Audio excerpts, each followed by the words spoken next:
Good afternoon, everybody. Just a couple things at the top. We'll get right to your questions.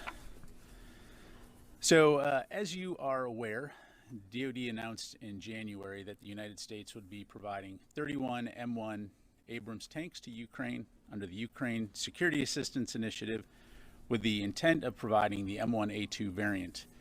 However, ever since we've made this announcement, we've been committed to exploring options to deliver the armored capability as quickly as possible. And after further study and analysis on how best to do this, DoD, in close coordination with Ukraine, has made the decision to provide the M1A1 variant of the Abrams tank, which will enable us to significantly expedite delivery timelines and deliver this important capability to Ukraine by the fall of this year. It will also give Ukraine a very similar capability to the M1A2, which includes advanced armor and weapon systems to include a 120 millimeter cannon and 50 caliber heavy machine gun. Again, this is about getting this important combat capability into the hands of the Ukrainians sooner rather than later, and we'll be sure to keep you updated as additional information becomes available. On a separate but related note, DoD announced yesterday the authorization of another presidential drawdown of security assistance to meet Ukraine's critical security and defense needs. The authorization was the 34th drawdown of equipment from DoD inventories for Ukraine since August 2021 and is valued at up to $350 million.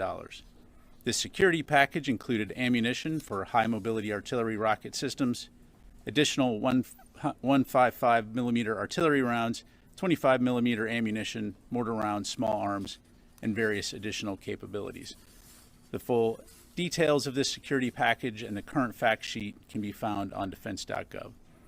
And finally, Secretary Austin and Chairman of the Joint Chiefs of Staff, General Milley, will testify Thursday before the House Appropriations Subcommittee on Defense in support of the President's budget request for fiscal year 2024. The Secretary and Chairman look forward to speaking to members of Congress on the Department's efforts to build a budget aimed at keeping America secure in the 21st century.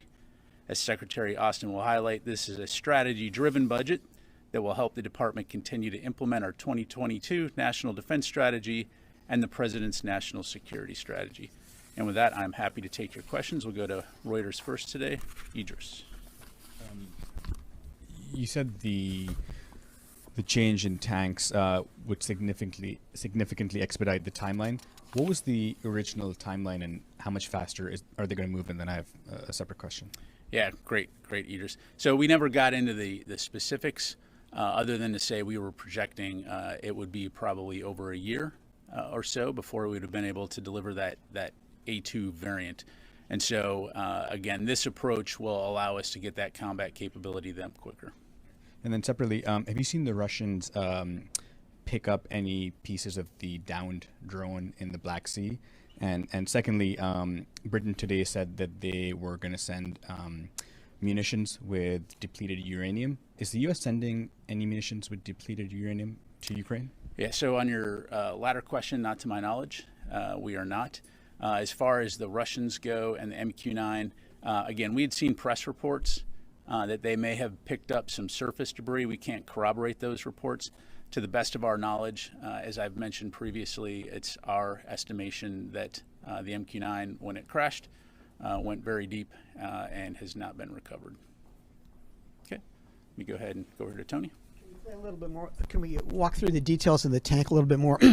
These are not M1A1s from U.S. stocks. My understanding is these are refurbished hulls that will become M1A1 SA models. Is that accurate? So my understanding, Tony, is that these will be excess hulls in our inventory that we will refurbish, refit through a combination of USAI and security assistance packages in order to make them combat ready. These will be retrofitted, refurbished in Lima, Ohio at the Army's tank plant, as far as you know? Yeah, I'm not going to get into the specifics of where they will be refurbished, but yeah, I'll just leave it at that. One more. How much money roughly will General Dynamics get from USIA funds to refurbish the hulls? Yeah, so the initial announcement in January was $400 million for the USAI. We'll come back to you with any updates on the overall total cost, but at this time I don't anticipate it would be very much beyond that. Thanks. Warren. Two questions.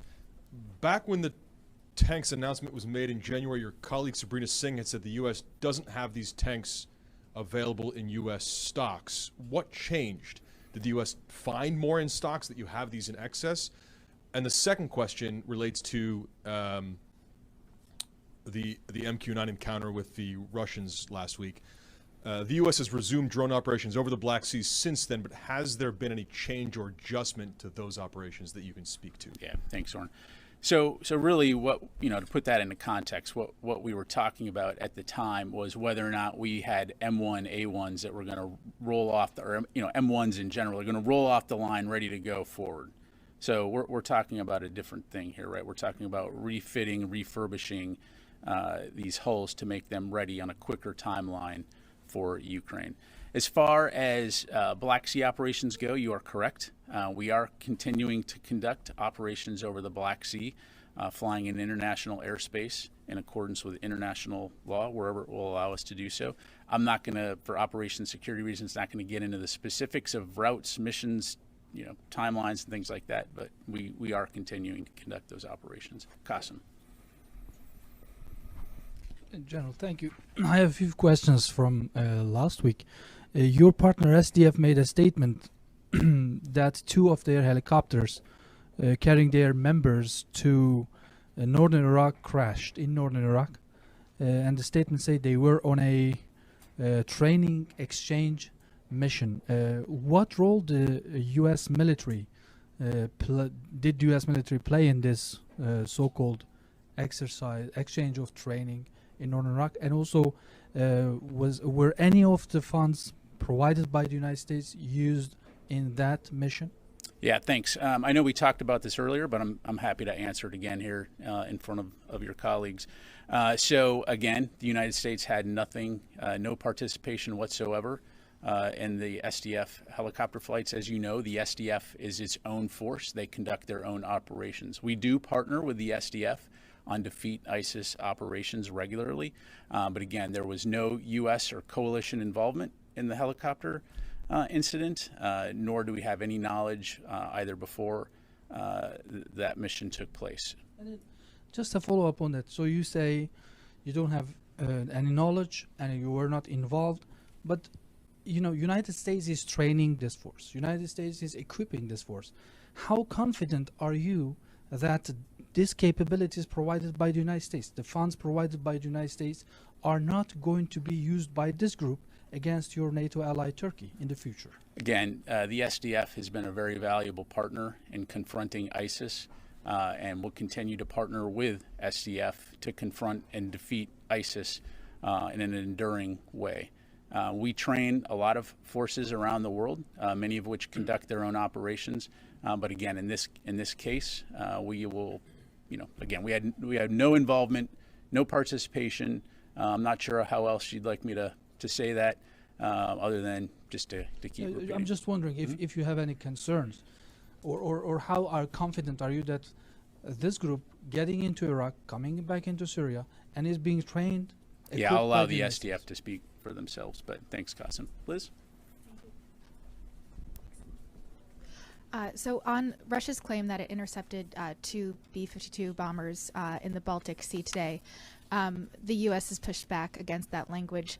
How would you define what did happen in the Baltic Sea, and do you consider this Russian propaganda? I don't know that I would necessarily call it propaganda, perhaps bad information, inaccurate information, and I'll leave you to characterize it. The U.S. Air Forces in Europe did post a statement to their website, and I'm happy to provide the details here. We had yesterday 2 B-52s. We're conducting a long-range bomber task force mission with NATO allies and partners in Estonian airspace. The mission was part of normally scheduled training operations coordinated months prior to execution in accordance with flight standards specified within International Civil Aviation Organization guidelines, to include filing international flight plans and operating with due regard for safety of all aircraft. The important thing here is that the flights remained within Estonian airspace the entire flight, with an approximate distance of 50 nautical miles from Russian airspace, and at no point did the B-52s make contact with Russian aircraft. So those are the facts. Yes, sir. North Korea launched ballistic missiles from underground silo. How do you assess this North Korean capability? Do you think that this makes the United States more difficult to deal with the North Korean missile threat? I think we've been aware for a very long time the challenges associated with North Korea's missile program. It's something that we continue to watch, monitor very closely, something we continue to consult about with our allies and our partners in the region to address. So we'll continue to do that. Thank you. Let me go back over here, Ro, and then we'll come over here.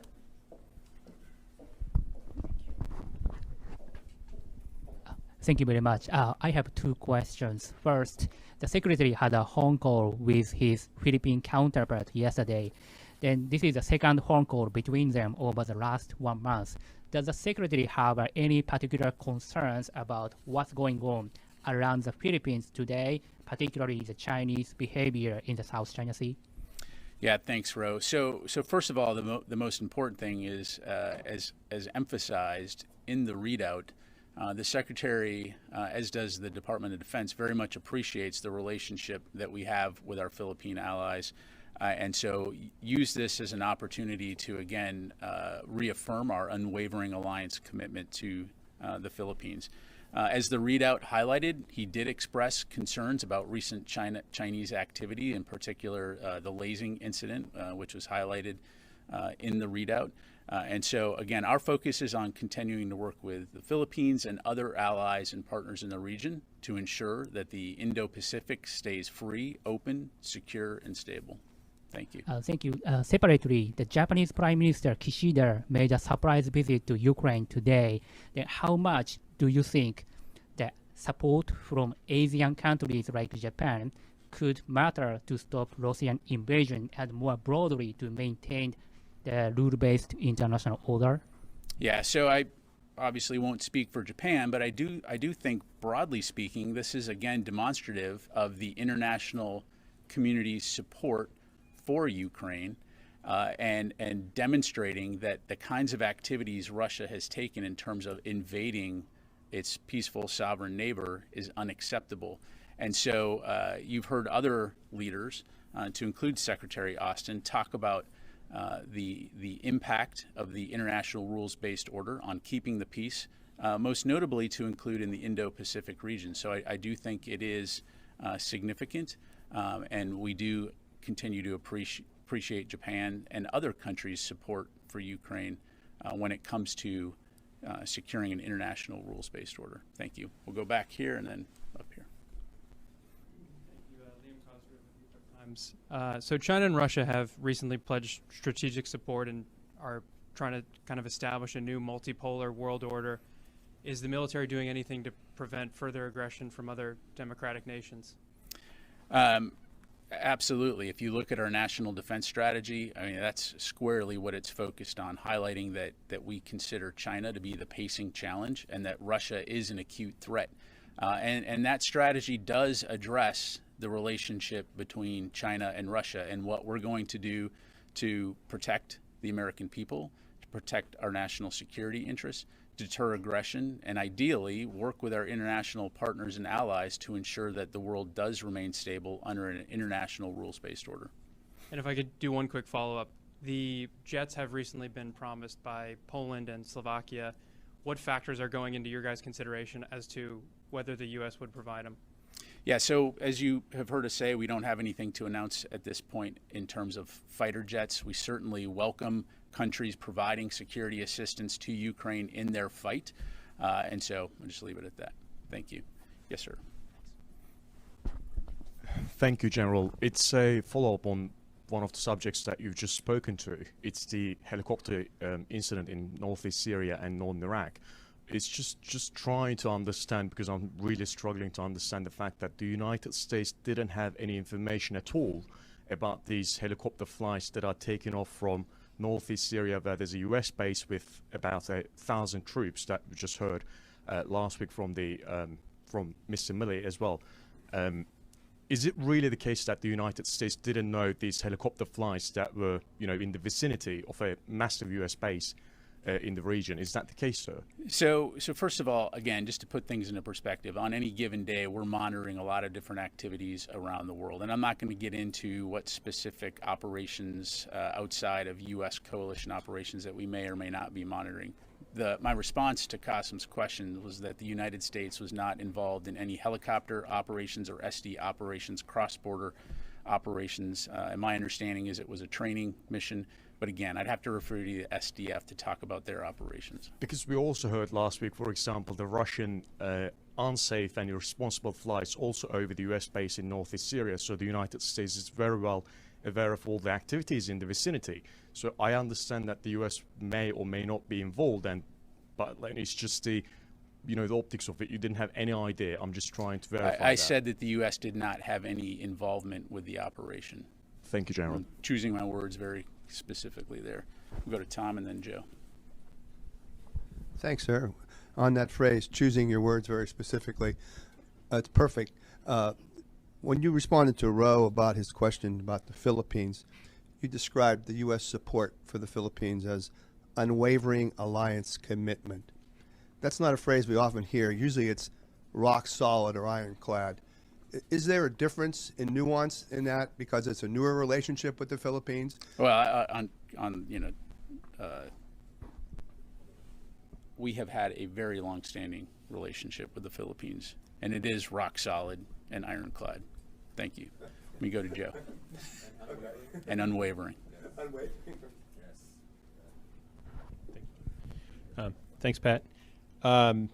We've been hearing in recent weeks that Army officials say that they were working on a way to speed up Abrams deliveries, but some of the considerations were impacting Army readiness and also deliveries to allies. Can you tell us how those concerns were mitigated in this plan? Yeah, thanks, Joe. So I don't want to speak for the Army. I'd refer you to them to talk through their specific, their specific aspects in terms of readiness considerations. As I mentioned at the top, from the very beginning, when we made this announcement, our team here in DoD, working with the Army, working with the Ukrainians, were looking at ways that we could expedite this process to get them that capability. And so this, again, based on that further study and analysis, this was the approach that we landed on, that we feel confident we'll be able to get those tanks to them by the fall timeframe. And Poland has been in line for M1A1s, maybe other countries. Are any of those deliveries going to shift at all, or what's going to take precedence here? Yeah. So to my knowledge, this will not affect any foreign military sales, but let me take that question specifically as it relates to Poland, and we'll come back to you. Thank you. You go to Moshe.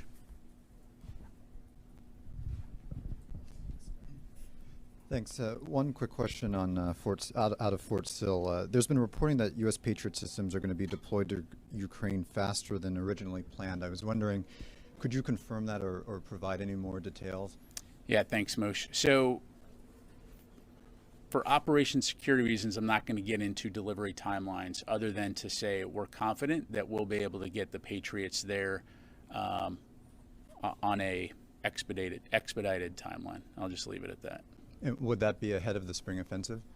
Again, I'm not going to get into Ukrainian operations, timing of offensives, timing of operations. Again, we made the commitment to provide them with this Patriot capability as quickly as we could, and so that's what we're endeavoring to do. But again, I'm not going to get into delivery timelines for all the obvious reasons. Thank you. Yes, ma'am. Then I'll come back to you, Fadi. Thank you for taking my question. I would like to just follow up on Ryo's question about Prime Minister Kishida's visit to Ukraine. So did the DoD provide any security assistance or give any help in relation to the Kishida's visit to Ukraine? And going forward, what kind of support does DoD expect Japan to provide to Ukraine? So not to my knowledge. I'd refer you to the Japanese government to talk about the visit. So again, no participation to my knowledge. And then I'm sorry, your last question. So going forward, what kind of support does DoD expect Japan to provide to Ukraine? So really, that's a decision for Japan to make, and we'll continue to work very closely with Japan and other nations to look at what Ukraine's most urgent security assistance needs are, and then provide what we can to ensure that they're successful on the battlefield, not only in defending the territory that they have, but on enabling them to retake sovereign territory and sustain those gains into the future. Thank you. Let me come back to Fadi and then Gordon, and then I'll come back to you.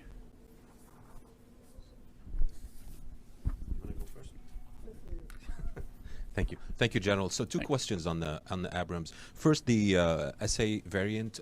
If you can talk a little bit about the capabilities versus the initial announcement, what was going to be given to the Ukrainians, and second, on this expedited time frame. We're hearing about the offensive or the so-called counteroffensive in Ukraine. So this new timeline, the delivery in the fall. Does it have any significance, and how would it help the Ukrainians in what everybody is anticipating going to happen in the spring? Yeah, thanks, Fadi. So I'm not going to get into more specifics in terms of the specific capabilities, other than to say, again, as I highlighted earlier, that it's a very similar capability to the A2. And will definitely give the Ukrainians a significant main battle tank capability on the battlefield. In terms of the significance of the timeline, you've heard us talk in the past about trying to work with Ukraine to meet not only their near-term needs, but their medium-term needs. And so taking territory, retaking territory, as part of any offensive will be important, but as will sustaining those gains at some point in the future, as well as being able to deter future Russian aggression. So this is all part of our broader near-term and longer-term support to Ukraine and their defense requirements. Thank you. Gordon. Yeah, Pat, just to go back on Patriots for a second. I know you want to get into timelines, but you are confirming that there has been some acceleration of or there will be some acceleration in the delivery of the Patriots, and can you characterize by how much faster potentially they could arrive? Yeah, I really can't, Gordon, other than to say, you're seeing, and this is an open press, so I'll go ahead and confirm it, but you're seeing that the Ukrainians that were undergoing Patriot training went faster than expected, just given their propensity and their eagerness to do the training. And so, of course, that figures into this. And I really, again, don't want to get into when you're going to see the Patriot arrive in Ukraine, other than one day it will be there, and we'll highlight that once the Ukrainians have done that. Thanks. Yes, ma'am. We'll go a couple more back here. Thank you, General.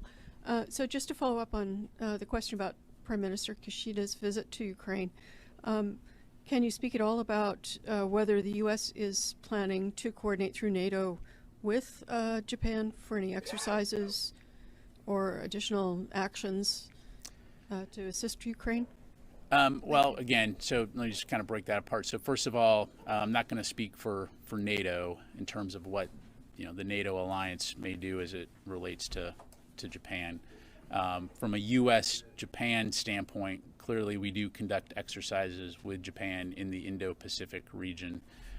As it pertains to Ukraine, Japan, of course, participates in the Ukraine Defense Contact Group, and we look forward to continuing to work with Japan and other nations in that forum. So thank you. Go here and then over here. Thank you, General. General, regarding to tanks M1A1, so do the Ukrainian soldiers or forces have been training about these tanks, or they will need to do that maybe in the near future? Thank you. Yes, so that's a great point. So our intent is to ensure, we will ensure that the Ukrainians receive the necessary training on these tanks in time for them to be delivered. So we'll have more details to provide on that training in the future. But again, that would be our intent, and I'm confident that we'll accomplish that. Thank you. Sir. It's a tank sort of three-parter. The Secretary, can you confirm that he signed off on the COAs? Can you talk about the other COAs that were looked at? and as a part of the contract authorization actions, have you worked it all the way out through the supply chain of what's needed for these M1 to A1s, or is the fall time frame sort of hand-wavy language? Yeah, so I'm not going to get into staff work here from the podium. Clearly, as I mentioned, looking at a variety of options on how best to deliver this capability as quickly as possible. And so the Secretary fully approved, fully concurs with the approach that we're taking. And in terms, and that was one of the factors in terms of, can we get these tanks to the Ukrainians quicker? And based on the timelines that we're working, we're confident that we'll be able to get them there by the fall. In other words, before the end of the year. So thank you. All right. Thank you very much, ladies and gentlemen. Appreciate your time today.